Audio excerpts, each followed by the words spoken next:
and I'm bored. It's raining outside. Can't drive my car, but I want to do something to it. I know. I'm going to remove some excess badging from it. I'm going to de-chicletize it. What the heck am I talking about? I'll show you. Come on. Here's the offender in question. It was a good idea at the time, but it just breaks up the overall lines of the car. You can understand why I'd want to get rid of it, and, well, quite frankly, a lot of other people did too. So here's the first thing you got to start with. Simple roll of painter's tape. The reason why is because we want to protect the paint around that chicklet. A roll of tape is a lot cheaper than a new paint job if you screw it up. Okay, now I got the area protected. Might even be a little bit overkill, but again, how much is your paint job worth? So the second thing you need to have on hand, a heat gun or a hairdryer will do the trick. And immediately after using this, you're going to want to use some of these. I get these at Harbor Freight for, I think, $5 for a set of them. They're not the best quality in the world compared to, you know, the brand names that don't have that stamped right on it. But for my use, they do just fine. So what we're going to do is we're going to heat up this area very gently with the heat gun. And then while it's still warm and the glue behind it's loosened up, then we're going to start gently getting under there and prying off. So it might take a few tries.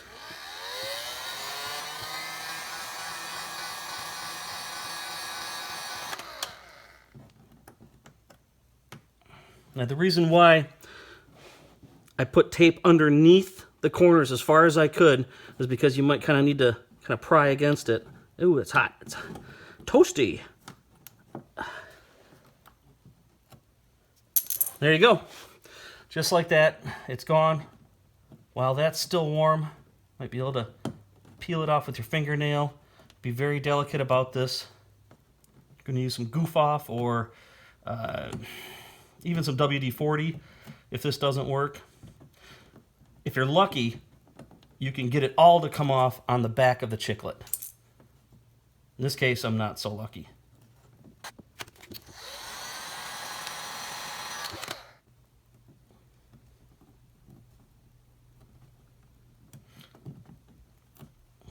Everybody's got their own technique on how to do this. Sometimes I like to get it hot and kind of roll it off like that. It seems to work really well without tearing it.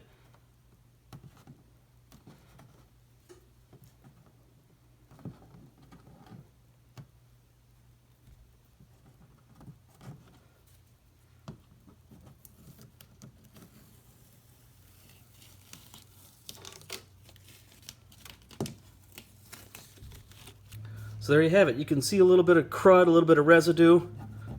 Sometimes just kind of rubbing it off will do the trick, which it does in this case.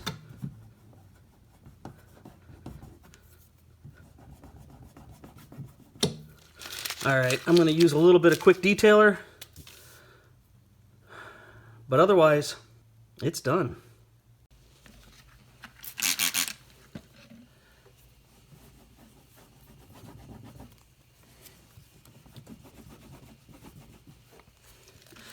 You don't want to scrub too hard because you'll be grinding the residue back into the paint, but just kind of get it all soaked up and feel a little roughness there. There's still some adhesive. You probably can't see it, but I can't even see it, but I can certainly feel it. A clay bar, or like I said, some goof off will do it.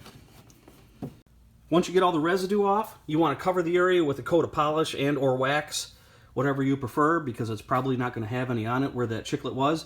But if all goes well, and in this case it did, it's going to look like it was never there, which, if you remember, it was right in that area.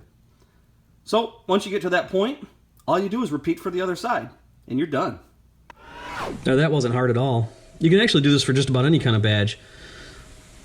In fact, I might do this on replacing my Chrome Z06 badges with something of a different color. If you haven't already done so, subscribe below. That way you can be notified of when I do it. Got some more modifications coming up too. Stick around. Thanks for watching.